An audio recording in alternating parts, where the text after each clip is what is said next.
Halo teman-teman, sekali ini saya akan merangkum sebuah alur cerita dari sebuah film yang berjudul Vision tahun 2015.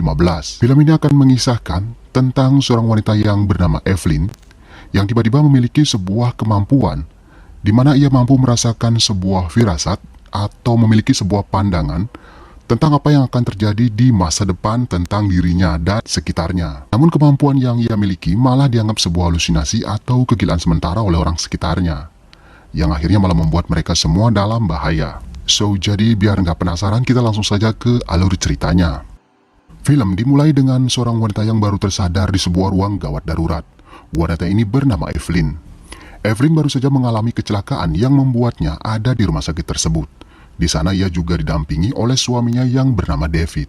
Dalam keadaan setengah sadar, Evelyn samar-samar masih dapat mengingat kalau di dalam mobil yang ia tabrak itu, ia sempat melihat ada seorang wanita yang sedang terluka, dan juga sebuah kereta bayi terlempar keluar dari mobil itu.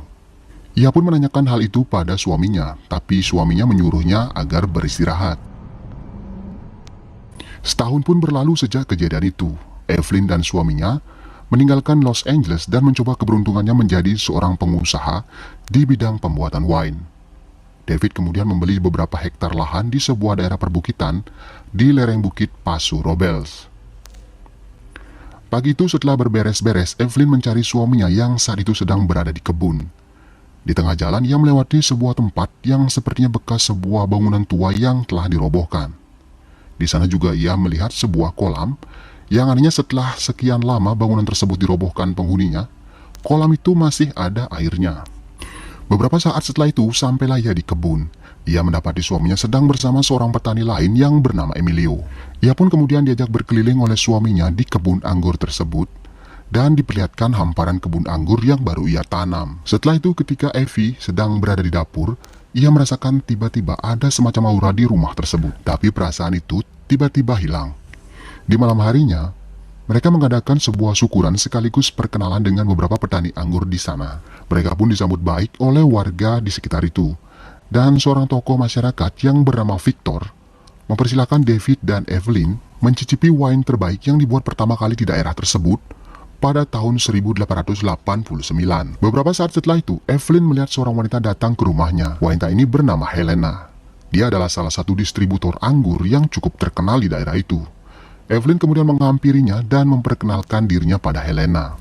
Beberapa saat setelah tamu pulang, Evelyn masuk ke rumah dan ia melihat Helena seperti kesurupan dan menari-nari di depan ranjangnya.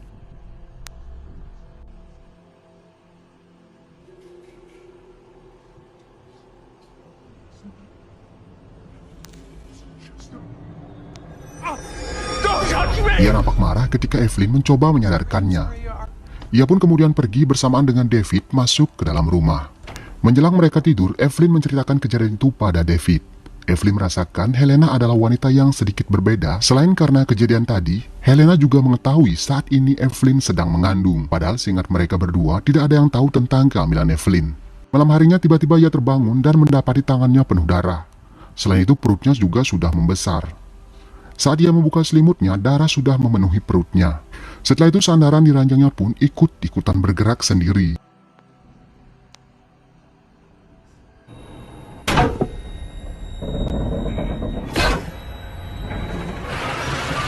Ternyata Evelyn sedang bermimpi.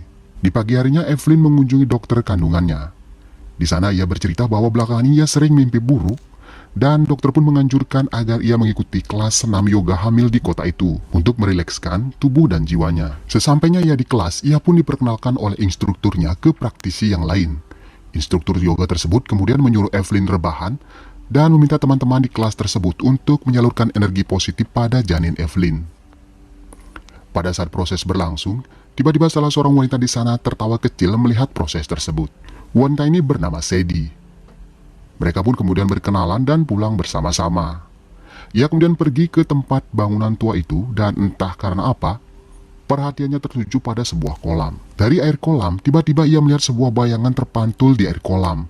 Tapi setelah dilihat, tidak ada orang berdiri di sana. Pagi berikutnya, ia melihat seseorang yang mencurigakan saat ia tengah berjalan-jalan di kebunnya. Ia kemudian mengambil teleskop atau corong untuk memantau apa yang dilakukan pria tersebut. Namun tiba-tiba ponselnya berdering sampai terdengar oleh orang itu. Evelyn kemudian cepat-cepat bersembunyi. Saat ia bersembunyi, ia menemukan sesajen yang diletakkan di sekitar pagar perkebunan. Dan kemudian saat ia mengamati sesajen itu, beberapa petani yang lewat di sana melihat Evelyn dengan tatapan yang kurang bersahabat. Sesampainya di rumah, ia menceritakan semua yang ia lihat tadi siang dan juga mengenai reruntuhan rumah tua yang ia temui sebelum ke kebunnya kepada David. Namun David tidak menanggapi serius hal tersebut. Ia hanya mengatakan akan membereskan semuanya. Di malam hari berikutnya, saat Evelyn melanjutkan pekerjaannya, ia tiba-tiba mendengar suara mobil berhenti di depan rumahnya. Saat ia melihat dari jendela, ternyata ada seseorang di luar sedang mengamatinya dari kejauhan. Dan ketika ia melihat dari lubang pintu, orang yang memakai jaket jumper itu sudah berada di depan pintunya. Tiba-tiba David datang mengagetkannya. Evelyn kemudian mengatakan kalau ada orang di luar sedang mengawasi rumahnya. David pun kemudian keluar dan tidak menemukan siapapun di sana. Ia pun menganggap Evelyn sedang mengalami halusinasi yang disebabkan oleh kecelakaan setahun silam. Keesokan harinya, Evelyn mengajak Sadie teman yoganya tersebut ke sebuah kopi shop. Di sana ia menceritakan kejadian yang ia alami kemarin malam pada Sadie. Selain itu ia juga menceritakan kecelakaan yang ia alami setahun lalu yang menyebabkan seorang wanita di dalam mobil yang ditabraknya meninggal dunia. Sejak saat itulah ia selalu merasa bersalah dan depresi akan hal itu. Ia pun sempat mengkonsumsi obat depresi. Namun sekarang ia menghentikan pengobatan tersebut karena ia sedang mengandung. Sekarang ia merasa galau karena suaminya menyuruhnya kembali mengkonsumsi obat antidepresi tersebut. Sadie pun mencoba menjadi pendengar yang baik dan menyarankan pada Evelyn agar tidak meminum obat-obatan apapun selama masa kehamilannya, karena itu akan berpengaruh buruk bagi kesehatan janinnya. Evelyn merasa senang sekali memiliki seorang teman di kota yang baru ia tinggali. Setelah ngopi cantik, tibalah ia di rumah. Setelah masuk ke dalam, ia melihat beberapa uang koin berdiri di atas meja, dan tiba-tiba pintu rumahnya digedor-gedor oleh seseorang. Ia pun berusaha menelpon David, tapi David meninggalkan ponselnya di rumah. Di saat yang bersamaan, ia juga melihat sebuah pistol tergeletak di lantai, dan di saat bersamaan juga beberapa uang yang ada di atas meja tiba-tiba pecah dengan sendirinya. Beberapa saat kemudian David pun datang dan melihat Evelyn sangat ketakutan. Ia pun menceritakan semua yang baru saja ia lihat. Namun saat ia melihat di sekeliling, semua tampak tak pernah terjadi apa-apa. Pistol, uang yang pecah dan uang logam yang ia lihat tidak ada di tempatnya. David pun merasa saat ini Evelyn sudah pada tahap yang mengkhawatirkan. Tak seberapa lama pintunya diketuk oleh seseorang. Dan setelah dibuka, ternyata ia adalah Leo, orang yang dicurigainya memiliki bisnis obat terlarang yang tinggal di dekat perkebunannya. Leo ke sana untuk memperkenalkan diri sebagai tetangga agar tidak ada kesalahpahaman sesama warga di sana. Ia juga mengatakan kalau ia bekerja sebagai pembuat minyak zaitun. Karena itulah Evelyn sering melihat asap keluar dari rumahnya. Merasa istrinya selalu berhalusinasi, David membawa istrinya ke dokter. Dokter kemudian menyarankan Evelyn untuk mengkonsumsi obat antidepresinya kembali. Karena kemungkinan semua yang Evelyn alami karena bekas trauma yang ia alami pasca kecelakaan setahun lalu. Suaminya juga mendukung hal itu, tapi Evelyn tetap memilih tidak mengkonsumsi obat-obatan lagi. Sepulang dari klinik, ia mendapat kunjungan dari Sadie dan suaminya yang bernama Ben. Di sana Evelyn menceritakan kalau ia disuruh kembali minum obat antidepresi untuk mengurangi halusinasi yang ia alami. Namun Sadie melarangnya. Ia mengatakan obat itu bisa mempengaruhi janin dalam kandungannya. Ia pun menyarankan agar Evelyn mencari penyebab munculnya halusinasi tersebut. Dan salah satu kemungkinannya adalah rumah yang ditinggali Evelyn sekarang adalah rumah yang berhantu. Keesokan harinya Evelyn dan Sadie menemui marketing properti rumah yang ditinggali Evelyn. Pria ini bernama Glenn. Glenn menjelaskan bahwa tidak ada riwayat yang mungkin dicurigai sebagai munculnya halusinasi Evelyn. Glenn yakin sekali rumah itu tidak ada histori tentang hal-hal spiritual atau mistis lainnya. Ia pun mengatakan bahwa pemilik rumah tersebut sebelumnya bernama keluarga Porter. Setelah sampai di rumah, ia kembali mendengar hal-hal aneh. Terdengar suara seorang wanita yang sedang berlari dari seseorang.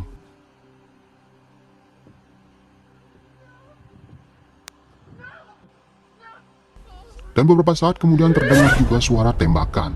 Selain itu, di malam harinya ia juga sempat dikejar oleh boneka manakinnya sampai ia menerobos dan memecahkan kaca jendela.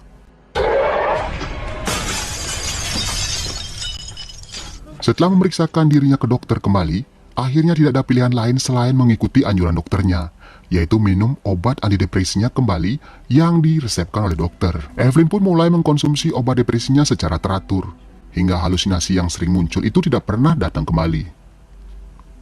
Hari berganti hari perut Evelyn makin membesar. Ia mulai merasakan manfaat dari obat depresinya. Ia pun mengabaikan semua SMS yang datang dari Sadie. Ia sengaja menghindari Sadie karena ia tahu Sadie pasti melarangnya kembali jika ia sampai ketahuan mengkonsumsi obat-obatan. Hingga suatu hari mereka dipertemukan kembali di sebuah kafe setelah sekian lama tak bertemu. Saat mereka bertemu, perut Sadie juga sama besarnya dengan perut Evelyn. Di sana Evelyn pun bercerita tentang kondisinya yang sudah membaik setelah mengkonsumsi obat depresi. Halusinasi yang sering mengganggunya kembali sekarang tidak ada lagi. Sadie pun nampak kecewa mendengar hal itu karena dulu Sadie sering menasihati Evelyn agar menghindari segala macam obat-obatan agar bayinya sehat. Ia pun menyadarkan Evelyn bahwa apa yang dilakukannya hanya untuk menyenangkan suaminya. Namun itu sangat membahayakan dirinya dan bayi dalam kandungannya. Di saat bersamaan di luar kafe, ia melihat David sedang mengantar seorang wanita ke dalam mobil. Saat ia mendekati David, David sudah pergi dari tempat itu. Ia kemudian pulang dan menuju ruang kerja David. Di sana, ia melihat dan menemukan sebuah map yang berisi beberapa foto aneh dan selembar bulu burung berwarna hitam. Ia pun bertanya-tanya dalam hati tentang apa yang ia temukan. Di saat yang bersamaan, David masuk dan mendapati Evelyn di sana. Evelyn kemudian mengurungkan niatnya membahas kejadian siang itu. Di pagi yang lain, saat waktunya minum obat, ia kembali teringat pesan Sadie. Takut bayinya kenapa-napa dan setelah melihat suaminya bersama wanita lain, tanpa pikir panjang, ia membuang semua obat-obatannya. Setelah itu, iseng-iseng ia mengecek kotak surat dan menemukan beberapa lembar surat. Dan salah satu surat itu ditujukan pada Jane Porter, pemilik rumah itu sebelumnya. Evelyn membuka surat Jane yang dikirim oleh sebuah perpustakaan. Di sana dijelaskan bahwa Jane dikenakan biaya atas beberapa buku yang ia pinjam dan belum ia kembalikan. Sebagian besar buku-buku yang ia pinjam berkaitan dengan hal-hal mistis dan spiritual. Evelyn pun mulai berpikir kalau semua halusinasinya itu ada kaitannya dengan Jane Porter. Evelyn kemudian menelepon Jane Porter dan meminta maaf karena ia telah lancang membuka surat miliknya.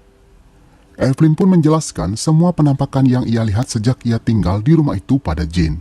Jane kemudian menyarankan agar Evelyn menemui Helena, wanita yang kesurupan di rumahnya pada saat ia melakukan syukuran. Jane mengatakan bahwa Helena memiliki kemampuan spiritual. Kemungkinan, Helena mampu membantu masalah yang Evelyn alami. Setelah itu Evelyn pun menuju ke rumah Helena dan bertemu dengannya. Evelyn pun menjelaskan semua dari A sampai Z pada Helena. Dan saat itu Helena merasa kasihan pada Evelyn, dan ia bersedia membantunya. Evelyn kemudian mengajak Helena ke rumahnya, dan sebelum ke sana, mereka melewati sebuah kolam di reruntuhan rumah tersebut. Di sana Helena merasakan ada sesuatu yang aneh di kolam tersebut.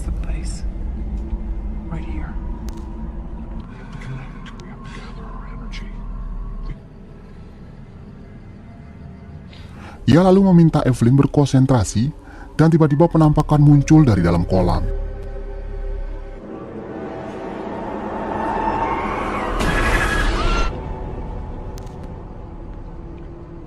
Tak selang beberapa lama mereka sampai di rumah. Di sana Helena menjelaskan ia merasakan ada sesuatu yang jahat di rumah Evelyn.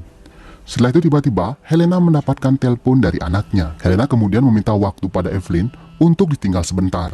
Beberapa saat kemudian Evelyn kembali ke tempat Helena. Tapi ia tak menemukan Helena di sofa. Dan tiba-tiba setelah itu ia melihat Helena kesurupan kembali di kamarnya, sama seperti pertama kali ia datang ke rumah itu. Saat ia mencoba menolong Helena, kursi-kursi di rumahnya bergerak seperti berusaha menghalanginya. Ia pun menelepon 911 karena merasa Helena terkena serangan jantung. Helena kemudian mengatakan pada Evelyn bahwa sesuatu yang jahat itu menginginkan sesuatu darinya. Dan setelah itu ia pun meninggal dunia. Jenazah Helena akhirnya dibawa mobil ambulan dan disaksikan oleh warga di sekitarnya. Tapi Evelyn tiba-tiba merasakan keanehan pada salah satu warga. Terlihat seorang ibu tua mengayun-ayunkan sebuah boneka kecil ke arah kemana jenazah Helena dibawa, sambil berkomat kamit membaca mantra. Evelyn kemudian mendatangi ibu itu dan menanyakan maksud si ibu berbuat seperti itu. Si ibu kemudian mengatakan bahwa itu adalah ritual untuk perlindungan, agar iblis yang menyerang Helena tidak mendatangi warga yang lain. Setelah kejadian itu, Evelyn membongkar semua yang ia temukan pada David. Beberapa gambar yang menyiratkan sebuah hal-hal mistis. Dan Evelyn ingin mengajak David pergi dari rumah itu secepatnya.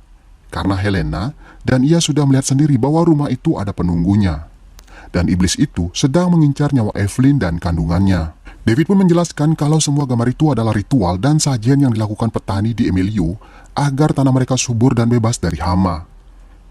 Ia sengaja tak memberitahu Evelyn agar Evelyn tak merasa terganggu dengan kondisi tersebut.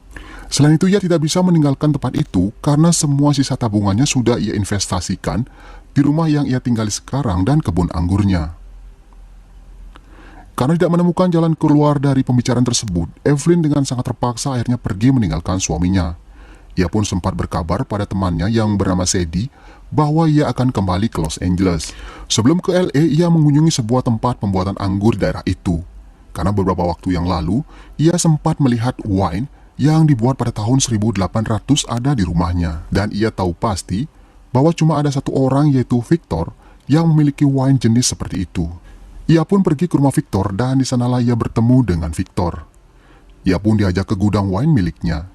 Dan setelah berbincang lama, ternyata kakek Victor adalah orang yang membangun rumah itu sebelumnya. Dan juga bekas reruntuhan di dekat kolam itu dulu adalah rumah kakek Victor yang lain. Evelyn kemudian menanyakan alasan kenapa kakek Victor pergi dari rumah itu. Dan Victor pun menjelaskan sebelum pergi dari rumah itu, kakek Victor menceritakan di rumah itu sering terdengar orang bersiul dan pintunya seperti diketor-gedor oleh seseorang. Namun Victor meyakinkan kembali bahwa kakek Victor sudah membersihkan rumah itu dari roh-roh halus dan semacamnya dengan menyewa cenayang atau paranormal untuk mengusir makhluk-makhluk astral di rumah itu. Dan seharusnya rumah itu sudah bersih dan sudah bisa ditempati sekarang. Victor pun memperlihatkan peralatan kakeknya saat pengusiran roh di rumah itu dilakukan. Ia membuka sebuah kotak dan di sana banyak terdapat bekas-bekas sketsa atau gambar-gambar yang dibuat oleh paranormal itu. Namun setelah melihat sketsa tersebut, ia baru menyadari kalau gambar-gambar tersebut adalah gambar dirinya dan juga gambar David.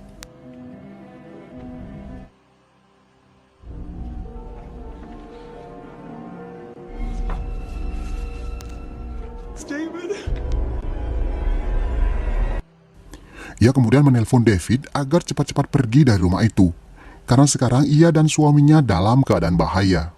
Singkat cerita, Evelyn kembali ke rumah untuk menjemput David seperti yang ia rencanakan. Karena ia tidak berani masuk ke dalam rumah, ia pun menelpon David dari mobil. Namun sayang sekali panggilan Evelyn tidak dijawab oleh David. Merasa khawatir dengan keadaan David, ia pun memberanikan diri masuk ke dalam rumah kembali. Namun rupanya, di dalam rumah sudah ada kakaknya yang bernama Ellen dan suaminya. Dan juga seorang wanita yang ia lihat di depan kafe bersama suaminya. Ternyata wanita itu adalah seorang dokter kandungan yang sering diajak berkonsultasi oleh David. David mengatakan, dialah yang meminta mereka datang ke sini untuk membantu Evelyn melewati masa-masa kehamilannya. Tapi itu semua tak berdampak apa-apa pada Evelyn. Ia tetap mengajak David pergi dari rumah itu sekarang. Dan saat mereka berbicara, tiba-tiba ia mendengar suara bersiul dari arah dapur. Ketika ia ke dapur, ternyata si kakak yang lupa lagi manasin air. Evelyn pun mulai merasakan akan terjadi hal-hal yang sangat menakutkan di rumah itu. Ia pun kembali ke ruang utama dan di sana ia melihat Victoria sedang menelpon sambil membuat koin-koin berdiri. Kejadian itu sama persis dengan halusinasi yang terjadi beberapa bulan yang lalu ketika ia baru tinggal di rumah itu. Sekarang ia sudah sangat panik. Ia sangat takut kejadian dalam penglihatannya tentang masa depannya akan terjadi. Dan benar saja setelah itu, kejadian dilanjutkan dengan suara pintu rumahnya ada yang mengetok-ngetok. Ia pun tak mengizinkan David membukanya, tapi David malah marah dan kemudian membukanya. Setelah pintunya dibuka, muncullah sosok berkerudung, sama seperti yang sering ia lihat mengintai rumahnya. Dan ia adalah Sadie, teman baiknya di kelas yoga. Sadie mengatakan ia sedang dalam perjalanannya ke rumah sakit. Namun sayang di jalan ketubannya pecah. Semua orang mulai membantu Sadie, tapi tidak dengan Evelyn. Evelyn sekarang sadar Sadie memiliki maksud lain. Ia pun pergi ke dapur untuk menelpon polisi, tapi David melarangnya. Evelyn terus mengatakan bahwa firasatnya mengatakan bahwa akan segera terjadi sesuatu yang buruk di rumah itu. Tapi sayangnya David keras kepala. Di sana terjadi perdebatan antara mereka, dan tiba-tiba Sadie muncul dan mencari Evelyn. Sadie menodongkan pistol dan menyuruh mereka kembali ke ruang utama. Di sana sudah ada Ben yang juga sedang menodongkan senjata ke arah semua orang. Saat ada kesempatan, Victoria mencoba melarikan diri keluar rumah, namun Ben sempat menembaknya. Tembakan Ben yang lain akhirnya mengenai botol-botol wine di pajangan. David mencoba merebut senjata Ben, namun malah ia dihantam bedil oleh Ben. Evelyn kemudian berusaha merebut senjata Sadie, namun sayang itu malah menyebabkan suami Ellen terkena tembakan. Kesempatan itu lalu digunakan Ellen keluar dari rumah. Ben kemudian mengejarnya dan Sadie mengejar Evelyn ke arah dapur. Sambil memegang pisau, ia meminta Evelyn menyerahkan ponselnya. Di saat yang sama David datang dan berusaha merebut pisau Sadie. Namun sayang kandungan Sadie malah menjadi korban penusukan oleh David. Tapi anehnya Sadie tidak mati. Malah ia mencabut pisau dan berbalik menusuk David. Ternyata selama ini Sadie menggunakan kandungan palsu untuk mempermudah mendekati Evelyn. Setelah itu Evelyn berusaha kabur dari Sadie. Evelyn pun berusaha mendorongnya keluar dari jendela.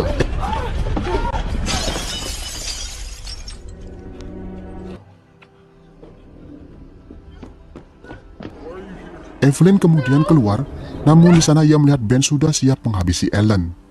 Dan akhirnya Ellen pun tewas di tangan Ben. Evelyn kemudian berlari keluar rumah, dan di sana ia ditolong oleh tetangganya, namun sayang sekali ia juga ditembak oleh Ben.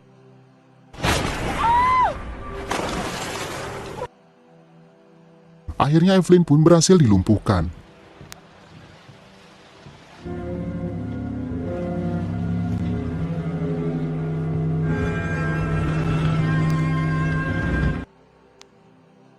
Dan kemudian ia dibawa ke ranjang. Kedua tangan Evelyn diikat ke sandaran ranjang, dan kemudian Sadie pun menjelaskan bahwa ia adalah wanita yang menjadi korban kecelakaan yang terjadi setahun lalu. Gara-gara Evelyn menabrak mobilnya, sekarang ia kehilangan bayinya dan ia juga divonis mengalami luka berat pada rahimnya, yang membuatnya tidak akan pernah bisa memiliki anak. Dan di sanalah ia akan mengambil bayi dari Evelyn untuk menggantikan anaknya yang meninggal dalam kecelakaan itu. Setelah semua persiapan siap, operasi pun dimulai. Sadie mulai menyayat perut Evelyn. Yes, that's fine. They said I couldn't have a child. It's okay. It's okay. Ben yang tidak kuat melihatnya pun memalingkan pandangannya.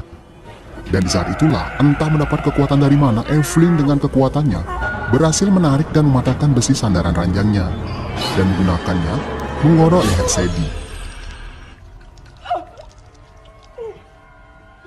Ben yang mengetahui hal itu kemudian marah dan mencekik leher Evelyn. Namun tiba-tiba David menembaknya dengan pistol yang ditinggal Sadie di ruang depan.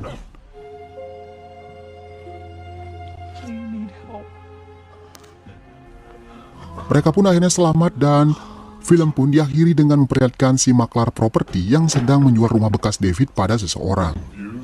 Dan tidak diceritakan kembali mengenai keadaan David dan Evelyn setelah kejadian itu.